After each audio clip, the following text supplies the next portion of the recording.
just wanted to say thank you for all of the wonderful messages and support that I received on my first video.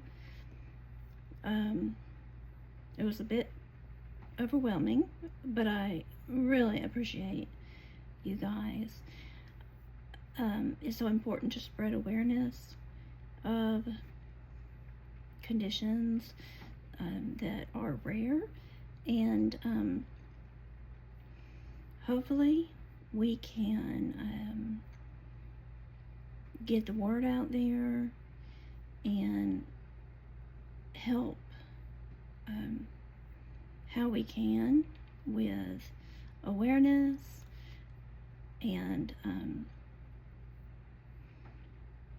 bringing education to people who are not aware of all the categories of low vision. We have a disability that is not easily seen in an outward appearance. So lots of times people do not understand what you're going through, and I get that. Since I've been using the white cane, of course it's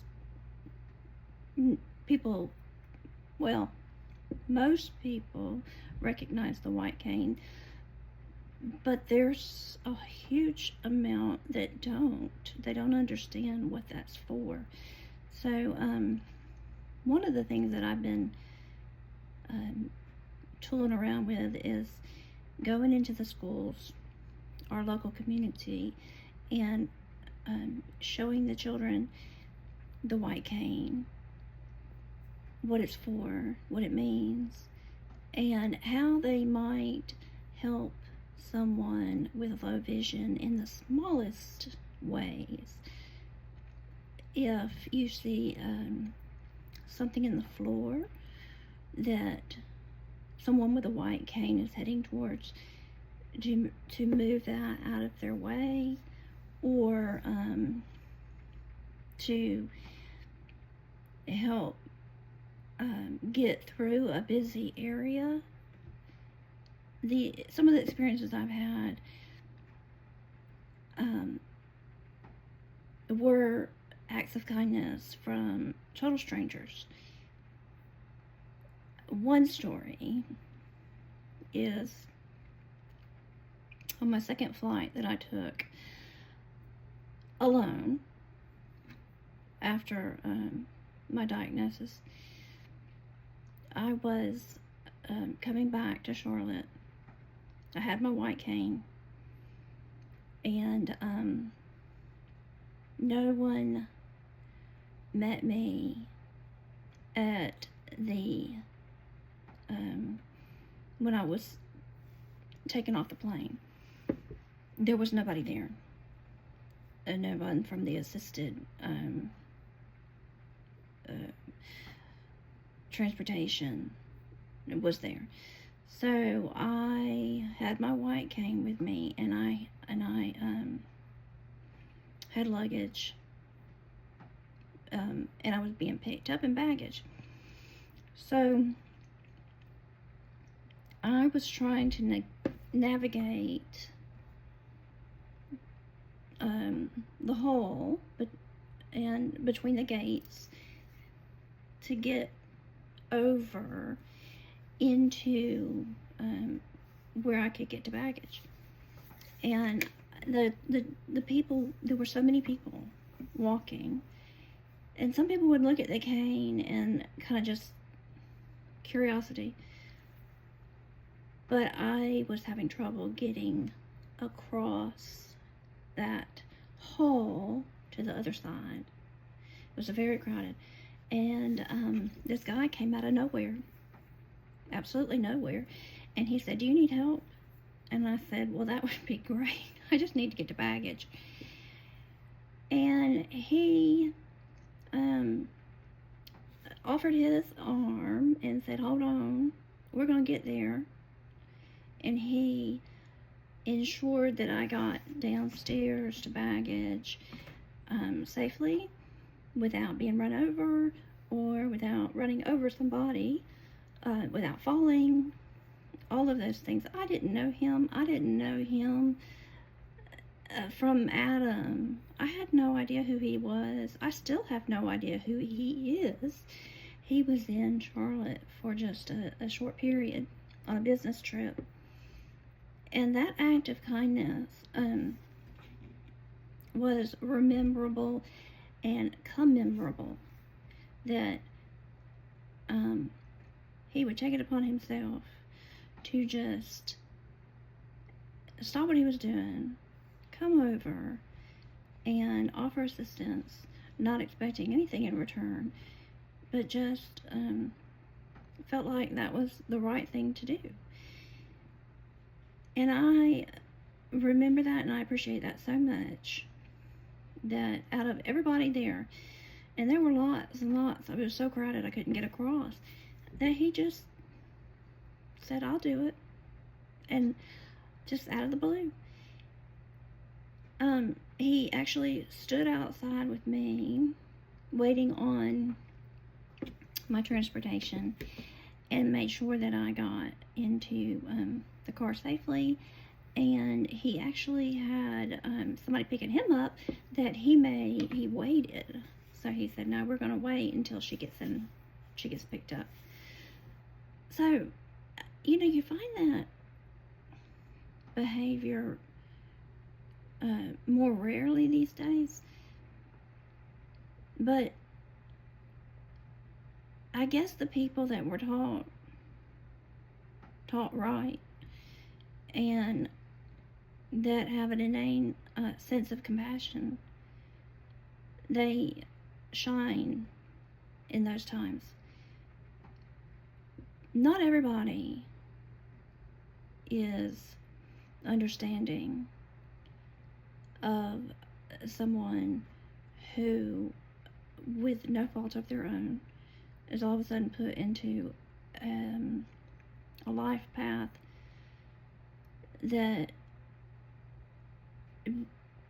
can be devastating. And they certainly don't always act like it. There's people that have been cruel to me since I have been diagnosed. There have been people that have been ugly, trying to take advantage. My story's different, I think, and all of our stories are different. All of them are. My stories, I was a business owner. I homeschooled. I traveled a lot. I've had many different careers in my life. I had nursing. I had medical records. I went and flipped houses, crawling up underneath houses, up in attics. And I owned some business. And so I think I have been very productive in my lifetime.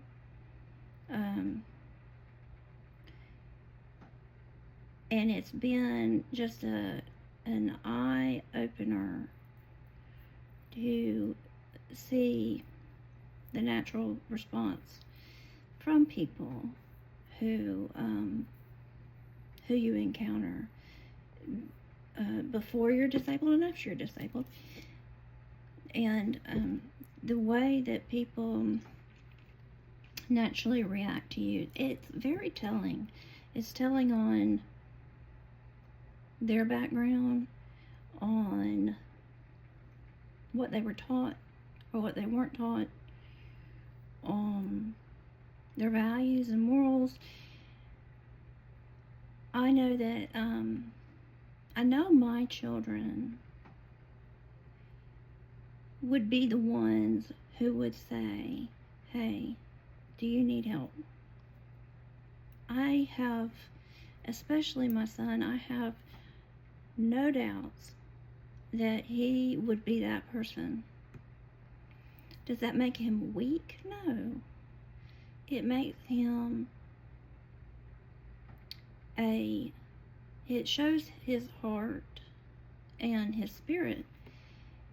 And I think we've lost so much of that in our society. It maybe there's a reason why this happened to me. And is it because of my history, what I've been through, just my life experience that gives me maybe a different outlook and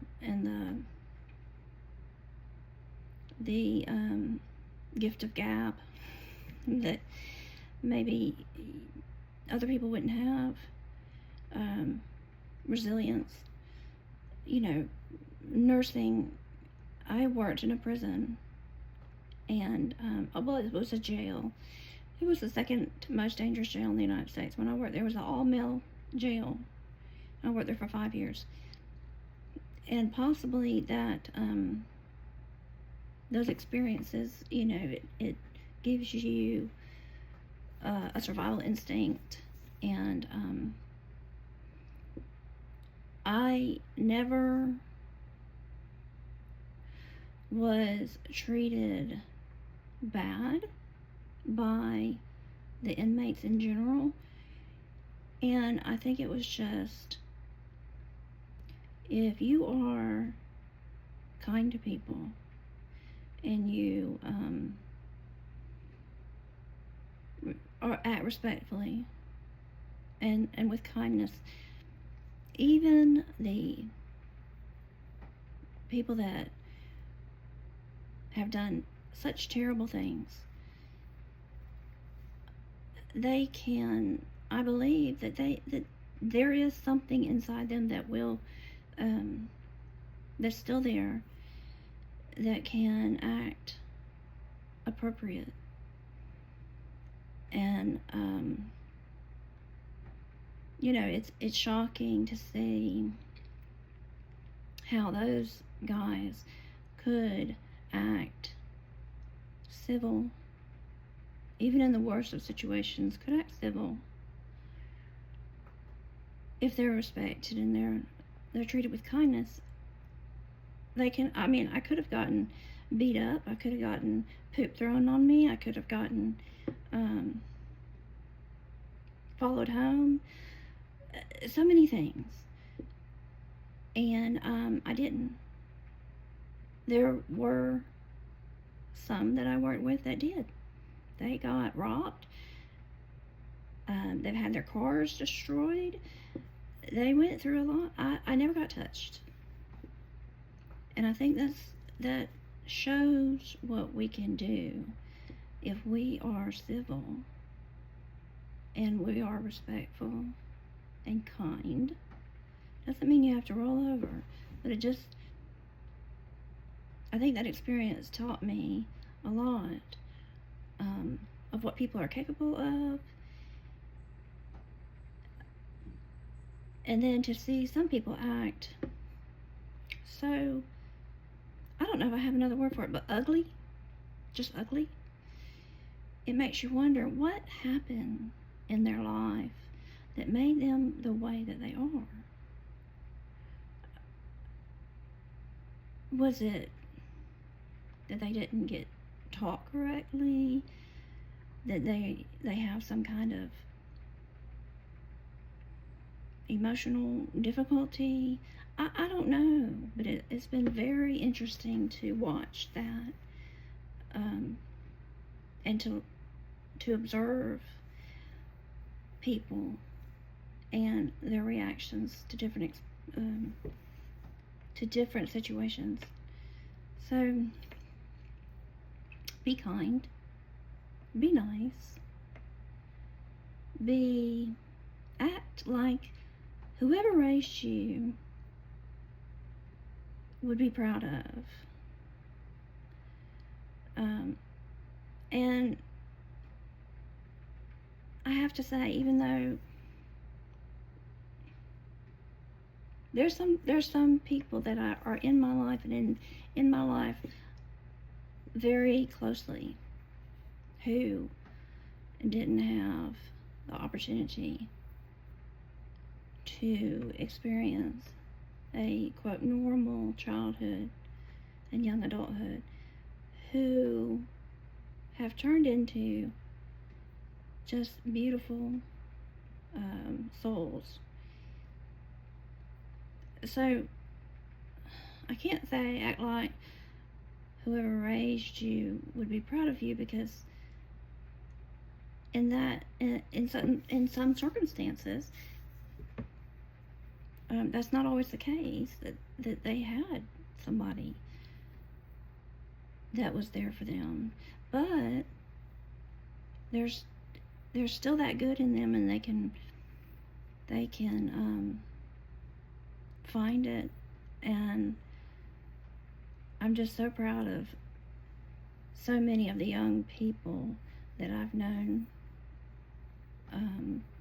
in through business that I employed, that I can see grow up to be such wonderful young adults.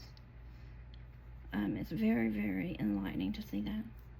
So anyways, a little off topic, but we'll have more stories, and thank you for all of your kind words.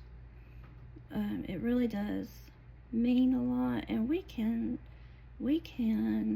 do this. We can be good. We can be right.